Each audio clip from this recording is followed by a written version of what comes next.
mitä upeimmissa juhlapuvuissaan ja kampauksissaan.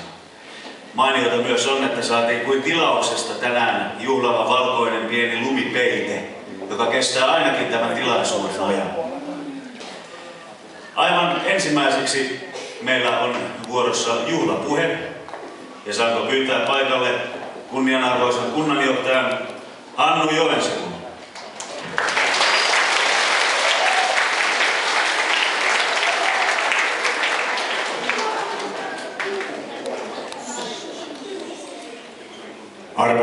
Arvoisat juhlavieraat, ensi sunnuntaina vietetään jokavuotista Suomen itsenäisyysjuhlaa, itsenäisyyspäivää, mutta me täällä Tuusulan kunnan koululaitoksen piirissä juhlistamme tätä päivää jo tänään.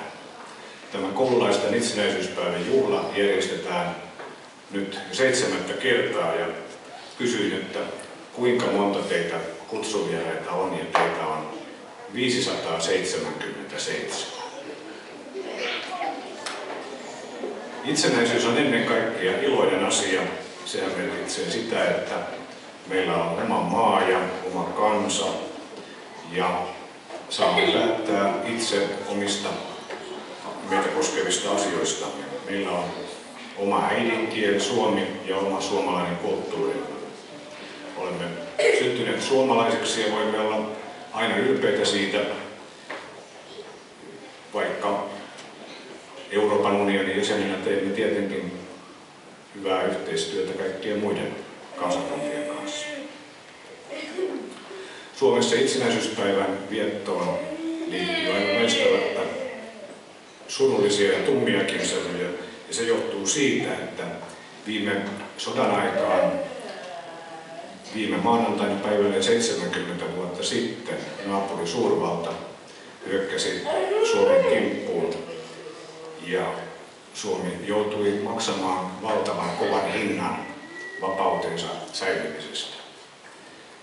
Maatamme puolustaessaan 90 000 miestä menetti henkensä taisteluissa ja vielä suurempi määrä, lähes 300 000 haavoittui, ja näistä 50 000 jäi invalideiksi loppuiäkseen. Näitä miehiä, jotka selvisivät sodasta, sotaveteraaneja, on vielä paljon keskuudessamme, ja heitä me pidämme kunniakansalaisina.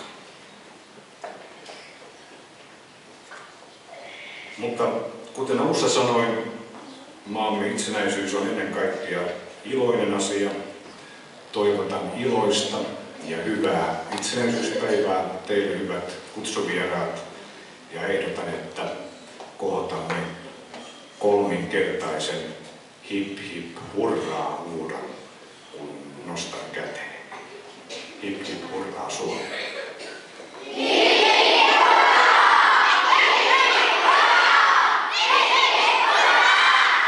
Hyvää itsenäisyyspäivää.